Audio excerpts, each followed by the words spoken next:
Welcome back to another sikum, a synopsis on another beautiful daf Gemara, Kiddushin daf Gimel. We're talking about the language in the Mishnah, the first four words, ha'isha niknes b'shalosh drachim.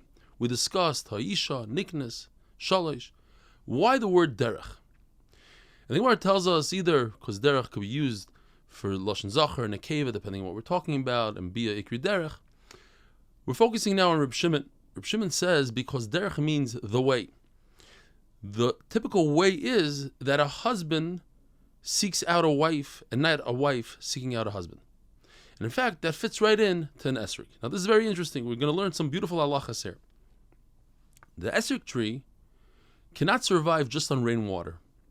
It needs added irrigation, just like a vegetable. Where other trees, it's enough just rainwater.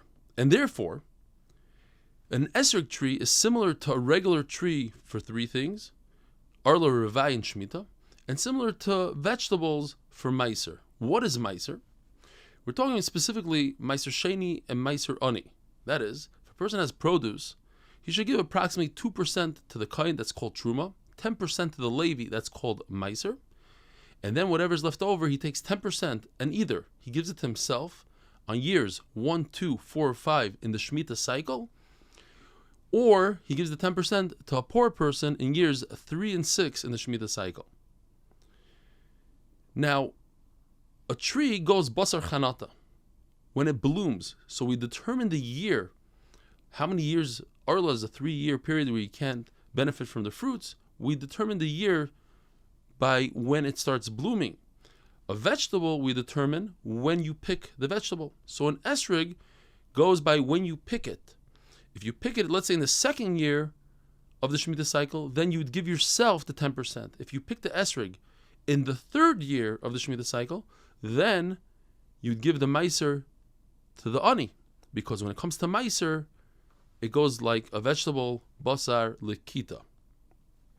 So the word derech makes sense here because the derech, the way of the esrog tree is that it uses irrigation water, not just rainwater.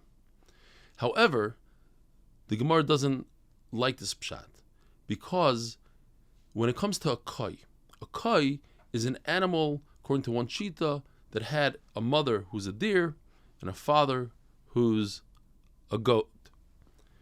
And the Gemara tells us that it's similar to behema in one way, similar to chai in another way, similar to both, and that is a behema. You don't cover its blood after shchita, but you're not permitted to eat its chaylev, its fats. A chaya is the exact opposite. Venison, you could eat venison fat, and you must cover its blood. So we're going to go l'chumra in everything. We don't know what a kaya is. Is it a deer or is it a goat? So you must cover its blood, and you cannot eat its chaylev. It requires shchita like both of them, and you can't do harva, can mate them with other animals, not like a goat or a deer. But over here, the word derech doesn't apply. It's not the way of anything. The same thing is that we have a derech that a get of a woman is similar to the get shichr of a slave. Over there, once again, the word derech doesn't apply. The way of a get is similar to a shichr. So therefore the Gemara goes on to a whole other pshat.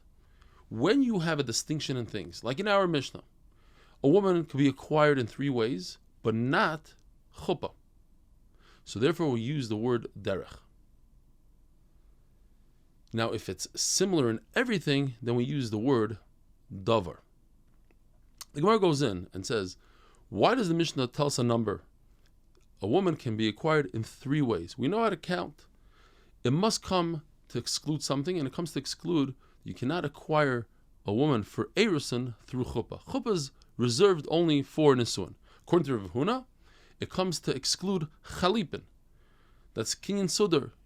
Like we do at a chasana, we lift up a handkerchief or something, and you make a kinyan like that.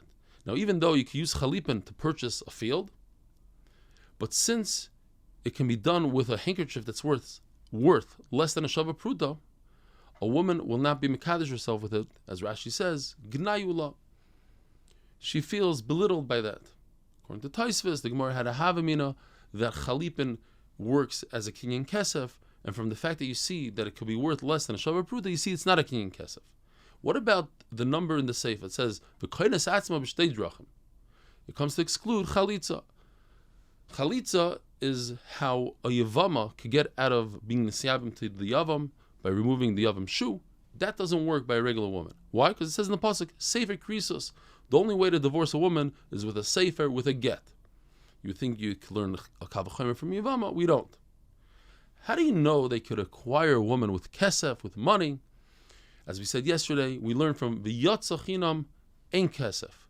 Chinam, for free, ein kasef means without money, which is redundant. So since we have this redundancy, we have extra words, we learn when a Amavriya leaves her master, she leaves without money, but there is a situation where a girl will leave her master, meaning her father. The father does receive money. Now, certainly if she's a ketana, less than the age of 12, then the money goes to the father. By a naira, a girl who's over 12 with simanim, it makes sense that just like when she leaves as a amma, so too her father receives money. Now, when she leaves her father's domain for nadarim, that is, if she makes a vow, her father, when she was younger, could be made for the neder. Now, when she gets engaged, so the father no longer is completely responsible for the hafara, for annulling the vow. He has to do it together with the chasan, the arus. Now, from the pasuk binurea beisavia, that when she's a nara, she's in her father's domain, that's said by nadarim, and we cannot learn Kiddushin, mamanas, from nadarim. So just because the father could annul a neder doesn't mean that a father receives the money of the Kiddushin. Why? Because you don't learn mammon from Isser. We also don't learn the fact that the Maisi Yadayim of an Ara, when she goes out and works and she earns money, that it goes to the father. We can't learn that from Nadarim. What about the fact that if somebody violates a girl, he has to pay the father 50 kesef. That's a knas. A knas is a chiddush. It's not something that's self-understood, and therefore we cannot learn from there Kiddushin.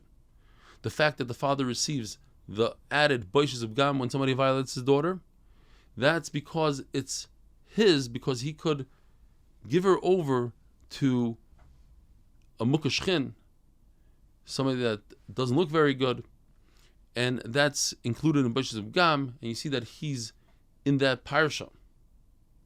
And Rabbi Isai, with that, we're finished. Daf Gimel. Have a wonderful day.